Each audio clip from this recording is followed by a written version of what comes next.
Annie's logo study എന്ന ചാനലിലേക്ക് ഏവർക്കും സ്വാഗതം.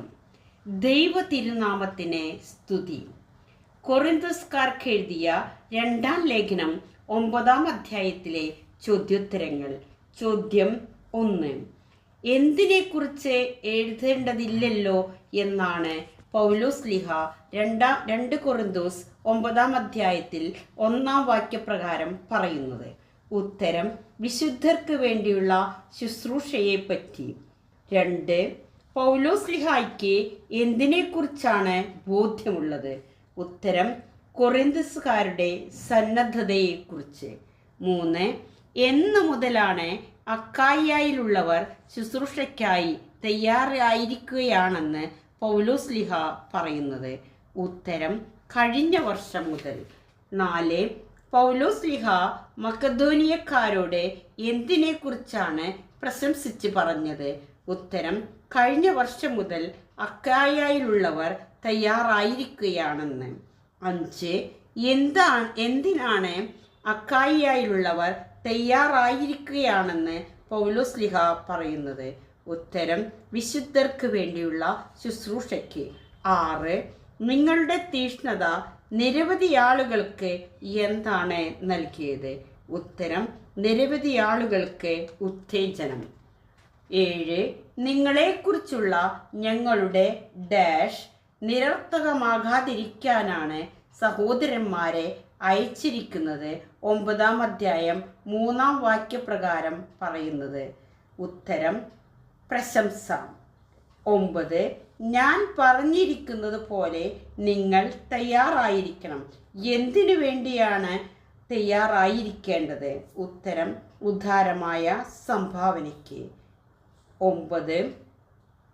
എങ്ങനെയാണ് പൗലോസ്ലീഹായും കൂട്ടരും അപമാനിതരായി തീരാൻ ഇടയാകരുത് എന്ന് 9-ാം അധ്യായം 4-ാം വാക്യപ്രകാരം കൊറിന്തോസുകാരെ ഓർമ്മപ്പെടുത്തുന്നത്? ഉത്തരം: ഒരുക്കമില്ലാത്തവരായി കണ്ട്. 10. പൗലോസ്ലീഹായുടെ കൂടെ ആർ വരുമ്പോഴാണ് ഇപ്രകാരം സംഭവിക്കരുതെന്ന് പറയുന്നത്? ഉത്തരം: മക്കദോനിയക്കാർ ആരെങ്കിലും. 11. എന്തുമാത്രം വിശ്വാസമാണ് പൗലോസ്ലീഹ കൊറിന്തോസുകാരിൽ അർപ്പിച്ചത്? ഉത്തരം: പൗലോസ്ലീഹ വരുമ്പോൾ അവർ ഒരുങ്ങിയിരിക്കും എന്ന വിശ്വാസം. 12.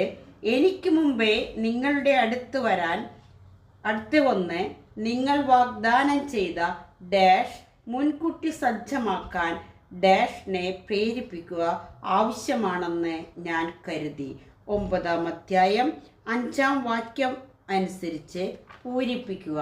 ഉത്തരം: ഉദാരമായ സംഭാവന 2 സഹോദരന്മാരെ. 13. അങ്ങനെ ആ സംഭാവന ഞങ്ങളുടെ ഡാഷ് മൂലമല്ല, നിങ്ങളുടെ ഡാഷ് കൊണ്ടാണ് ശേഖരിച്ചതെന്ന് വ്യക്തമാക്കട്ടെ? ഉത്തരം: നിർബന്ധം. 2 സന്മനസ്. 14.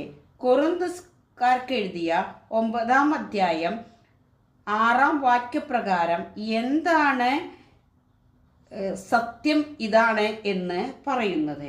ഉത്തരം: അല്പം വിതയ്ക്കുന്നവൻ അല്പം മാത്രം, ധാരാളം വിതയ്ക്കുന്നവൻ ധാരാളം കൊയ്യും.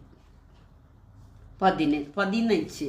ഓരോരുത്തരും എപ്രകാരം വേണം പ്രവർത്തിക്കാനാണ് പൗലോസ്ലീഹ 2 കൊറിന്തോസ് 9-ാം അധ്യായം 7-ാം വാക്യപ്രകാരം പറയുന്നത്?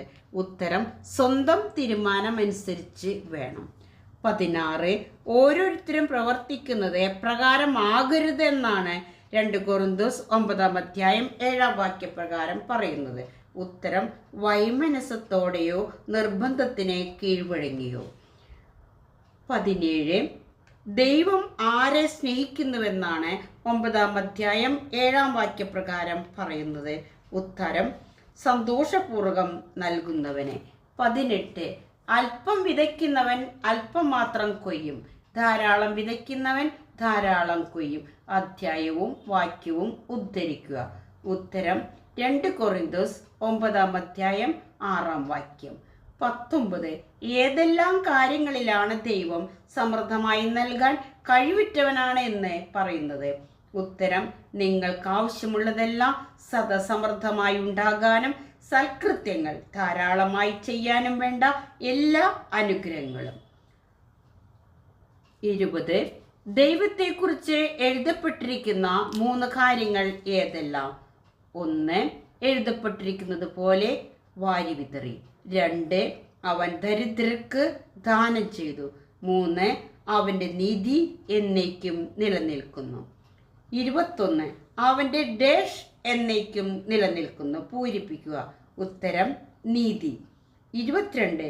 ദൈവം നിങ്ങളെ എല്ലാവിധത്തിലും സമ്പന്നരാക്കുന്നത് എന്തിനാണെന്നാണ് 2 കൊറിന്ത്യർ 9-11 വാക്യപ്രകാരം പറയുന്നത്? ഉത്തരം, നിങ്ങൾ ഉദാരശീലരാകേണ്ടതിനാണ്. 23. നിങ്ങളെ എല്ലാവിധത്തിലും സമ്പന്നരാക്കുന്നത് ആർ? ഉത്തരം, ദൈവം. 24. ദൈവത്തിനർപ്പിക്കുന്ന നിരവധി കൃതജ്ഞതാസ്തോത്രങ്ങളിലൂടെ കര കവിഞ്ഞൊഴുകുന്നത് എന്താണ്? ഉത്തരം, സേവനത്തിൻ്റെ ശുശ്രൂഷ. 25. സേവനത്തിൻ്റെ ഈ ശുശ്രൂഷ എന്നതുകൊണ്ട് പൗലോസ്ലീഹ ഉദ്ദേശിക്കുന്നത് എന്താണ്? ഉത്തരം, വിശുദ്ധർക്ക് വേണ്ടിയുള്ള ശുശ്രൂഷ. 26.